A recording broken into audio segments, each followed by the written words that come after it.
Hi and welcome back to Money Matters. We're still here with Elizabeth and Michelle and we're talking about money and marriage. So, can you tell me, why a topic like money and marriage? Well, when you're married, it is important that you sit together and create a plan as to how you're going to manage your money. Failure to do so can be quite disastrous. As a matter of fact, it is said that that's the #1 reason for divorce. So it's really important, this topic. Personalities can play a very big role when it comes to handling finances. Even if both parties come into the marriage debt-free, there can still be conflict because people have different views of how money should be spent and how things should be done. So it is important to share those views and discuss the differences before even you get married, actually. It's easy to forget that marriage is a commitment with another person. We all have a financial history and we bring a financial baggage with it in one way or another. Right. What I would say is that when you agree to commit to one another, you need to look at your finances and sit down and discuss whatever it is that your financial obligations are with one another so that we can tackle it together and come up with the best solution how we can go forward together in this new life. So in a sense, marriage is like having a business partner. Yes, it is. Most definitely. Okay. Okay, Michelle, so why do you think money causes friction in a marriage? Well, marriage is a legal contract, essentially. And what one person does will most definitely affect the other. Yeah. Whether it's acquiring debt or acquiring an asset, there are legal implications. So what I do in a marriage will affect my partner. So when there isn't harmony, then you will have problems developing there. So Elizabeth, tell me, why do you think that managing money causes so many problems between couples? Studies have shown that couples that have issues with managing money, it causes disruption in the relationship.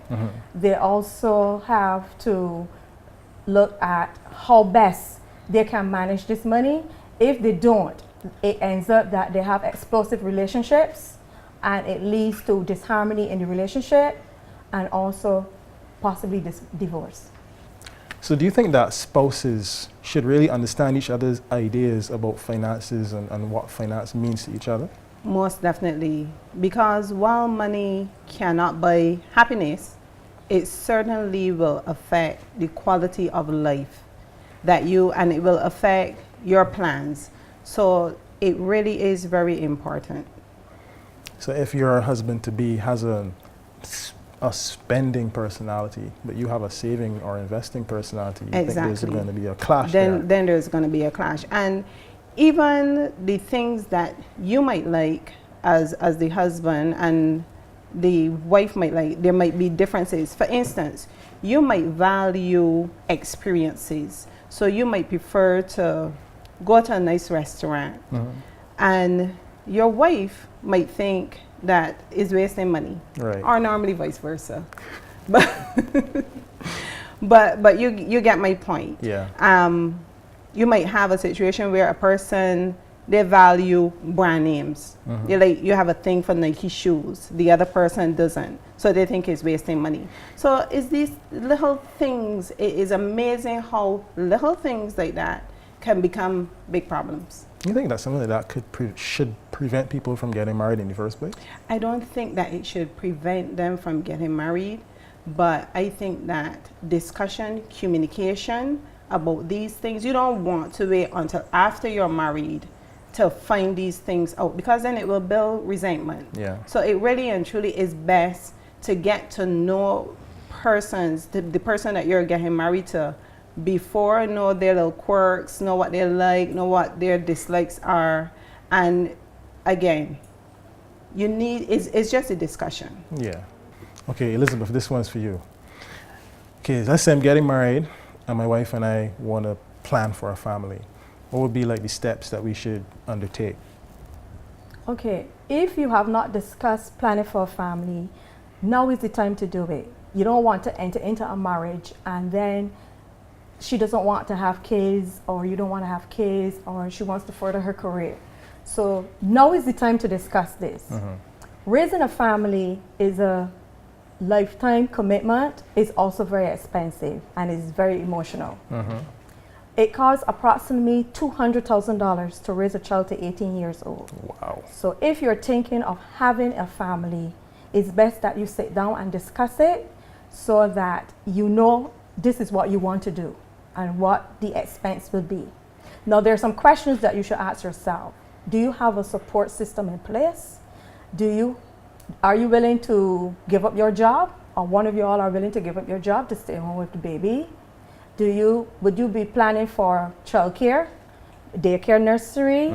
Are you planning to set up a college fund for that child? These are questions that you all need to sit down and discuss before you plan the family and before you tie the knot, because you don't want that down the road there are surprises. You need to tackle this together.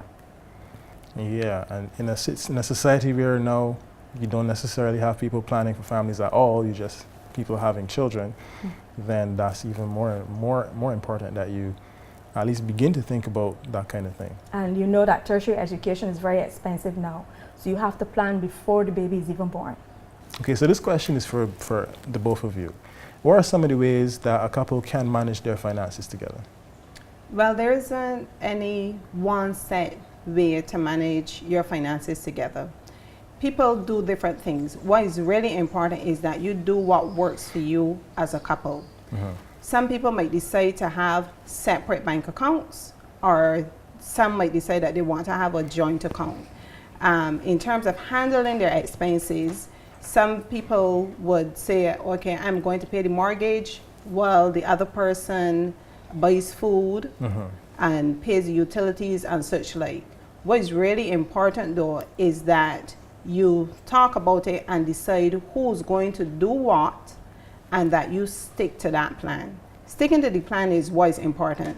Of course, things change over time and you might have to tweak the plan. You might have pay raises or increase in salary, or especially in this economy, you may have a situation where salaries are cut or one person loses their job. Right, so true. then you have to go back to the drawing board and tweak the plan again, do something different. But like I said, it doesn't matter if you have a joint account or if you choose to keep your account separate. What really and truly is important is that you're in agreement and that you stick to the plan. Okay. Anything to add, Liz? Yes. What I would say is that one of the things you can do is develop a strategy whereby one of the partners is responsible for paying the bills and keeping a budget. Another way is set schedule times where you can sit down together as a couple and discuss the finances of the household. For example, like how's the mortgage going? How is the car loan going? Like, if we plan to pay off the mortgage, at a certain time, if you get like an increase or back pay, if you're going to look at clearing off the car loan.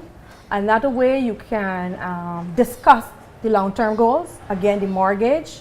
You can also look at setting attainable goals, not doing like having a paycheck to paycheck, monthly, month to month. So you set realistic goals that you can achieve and achieve them together. I know we're talking specifically about marriage, but let's say we have a case of a couple who's not yet married, but they're planning to be married, and so they're living together in the interim. How would you advise them if they wanted to get a joint account? Would it be advisable to get a joint account even though they're not actually married yet? Yes, there's nothing wrong with having a joint account as long as there's trust and honesty between the two of them. There's no reason why you can't have a joint account. It's all based on honesty. Okay.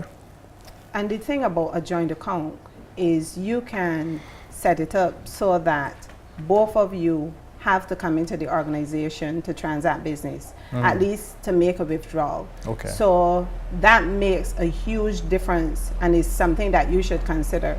Whether it is that either person can come into the branch and withdraw the funds that are placed on the account, or both people have to be present.